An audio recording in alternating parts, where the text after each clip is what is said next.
ರಾಷ್ಟ್ರವು ತನ್ನ ಅರ್ಧದಷ್ಟಿರುವ ಮಹಿಳೆಯರನ್ನು ಆರ್ಥಿಕವಾಗಿ ನಿಷ್ಕ್ರಿಯವಾಗಿಸಿ ಅಭಿವೃದ್ಧಿ ಸಾಧಿಸಲು ಸಾಧ್ಯವಿಲ್ಲ. ಅವರನ್ನು ಆರ್ಥಿಕವಾಗಿ ಸ್ವತಂತ್ರರನ್ನಾಗಿಸದೆ ಮಾಡುವ ಎಲ್ಲ ಅಭಿವೃದ್ಧಿ ಮಾದರಿಗಳು ಟೊಳ್ಳಾಗಿರುತ್ತವೆ. Doctor BR Ambedkar. ಗೃಹಲಕ್ಷ್ಮಿ ಯೋಜನೆಯನ್ನು 2023-24 ಸಾಲಿನಿಂದ ಜಾರಿಗೊಳಿಸಲಾಗಿದೆ. 24-25 ಸಾಲಿನಲ್ಲಿ 1.22 ಕೋಟಿ ಕುಟುಂಬಗಳ ಯಜಮಾನಿಯರಿಗೆ ಧನ ಸಹಾಯ ಒದಗಿಸಲಾಗಿತ್ತು. ಪ್ರಸಕ್ತ ವರ್ಷದಲ್ಲಿ ಈ ಯೋಜನೆಗೆ 28,608 ಕೋಟಿ ರು ಒದಗಿಸಲಾಗಿದೆ.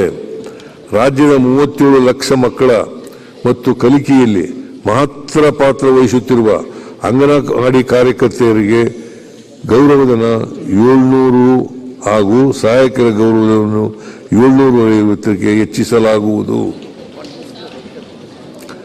ಸಕ್ಷಮ ಅಂಗನವಾಡಿ ಯೋಜನೆಯಡಿ ರಾಜ್ಯದ 17,454 ಅಂಗನವಾಡಿ ಕೇಂದ್ರಗಳಿಗೆ ಹೆಚ್ಚುವರಿ ಸೌಲಭ್ಯಗಳನ್ನು ಕಲ್ಪಿಸಲು ತಲಾ 1 ಲಕ್ಷ ರುನಂತೆ ಒಟ್ಟು 175 ಕೋಟಿ ರೂಪಾಯಿ ಒದಗಿಸಲಾಗುವುದು.